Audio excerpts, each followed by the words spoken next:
le parloir côté visiteur.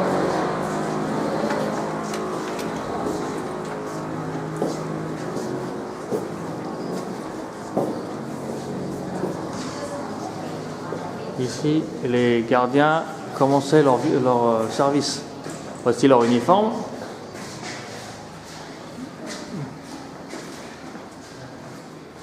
Ils avaient la cravate rouge pour tout le monde. Tout l'uniforme était fourni par la prison. Et c'est ici donc qu'ils commençaient leur journée de travail.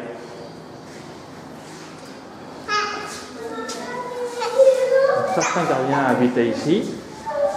Et puis ici, ils prenaient le bateau pour aller en ville. En 12 minutes, ils étaient en face. Et puis ils revenaient le soir pour dormir ici. Donc la pièce des gardiens. Et là on va aller voir la chambre, la pièce du directeur.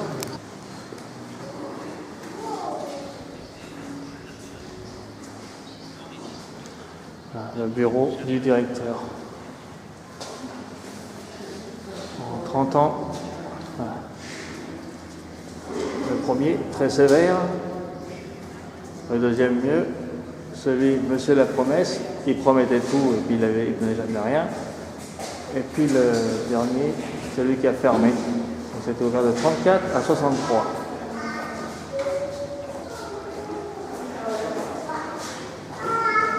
Voilà. Le bureau du directeur.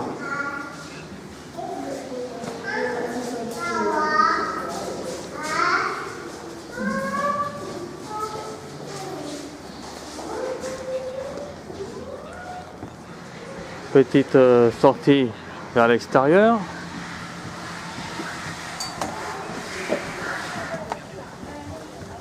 Station-service. Et là, on est à peine à 2,5 km de la ville. Effectivement, c'est pas loin, mais beaucoup de vent, beaucoup de courant et une eau très froide. C'est pour ça qu'il n'y avait pas de possibilité de s'échapper.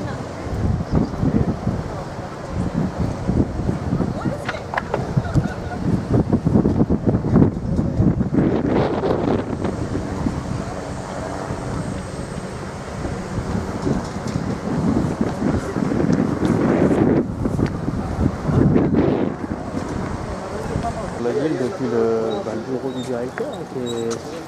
Ah non, le bureau du directeur, non, c'est le bureau des gardiens. L'administration, on rentre.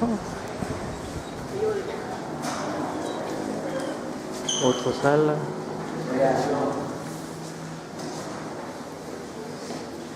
Avec vue sur San Francisco. Et là, voici devant la salle de contrôle, control room.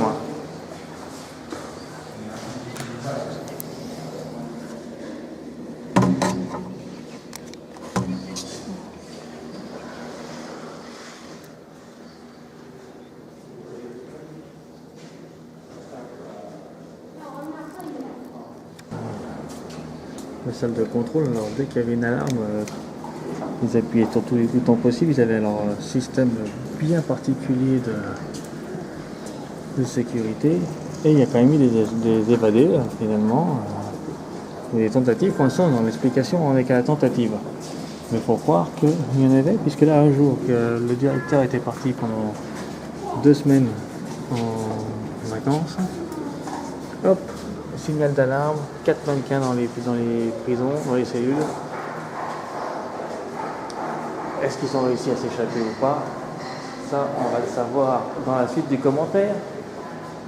Pour l'instant, on est dans la salle des visites côté visiteur. Tout à l'heure, on était côté prisonnier. Effectivement, la vitre est grande. Il ne va pas vraiment être possible de passer quelque chose. Pour une si grande cellule, une si grande prison, je veux dire, il n'y a que 4 visiteurs. Alors c'est possible qu'il y ait Non, non, j'allais dire que c'est possible qu'il y ait ailleurs aussi, c'est possible qu'il y ait ailleurs à d'autres étages et que nous on n'a qu'un étage de visite. Hein. Hop, on continue. C'est en Michigan Avenue là qu'on est.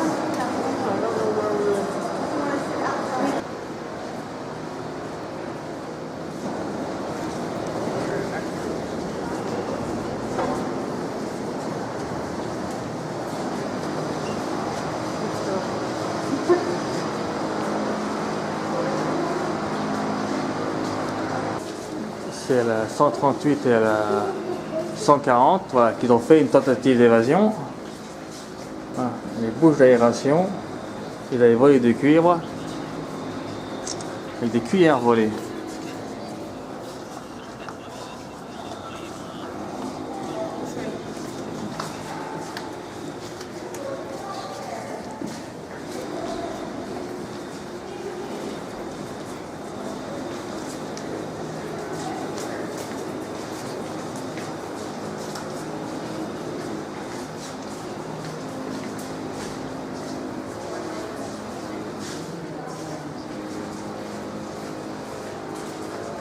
Ils ont percé ces trous avec des cuillères. C'était des cuillères en acier trempé. Et avec plusieurs cuillères qu'ils avaient pu voler, ils ont percé.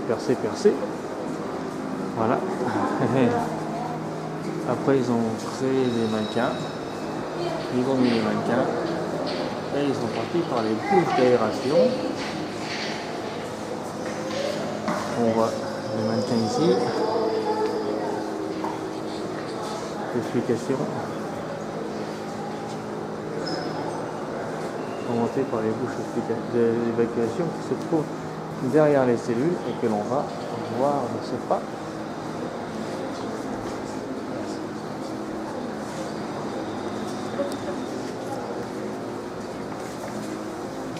Là on voit bien le casque pour écouter la radio avec les prises sur le mur. Voilà. How am I not cut up? No, you're faster.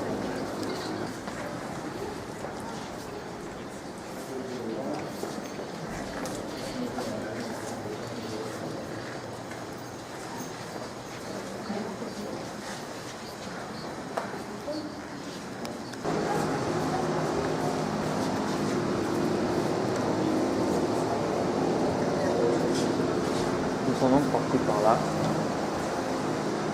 Impressionnant quand même, hein. Fallait le savoir déjà. Ils ont grimpé les tuyaux et ils sont montés.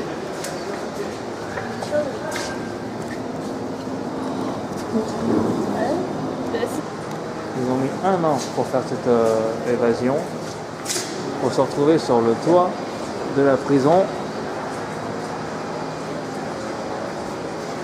Et ils les ont jamais retrouvés.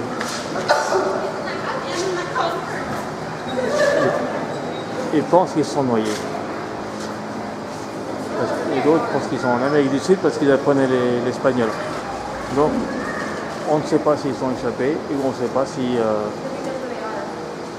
ils sont restés bloqués dans la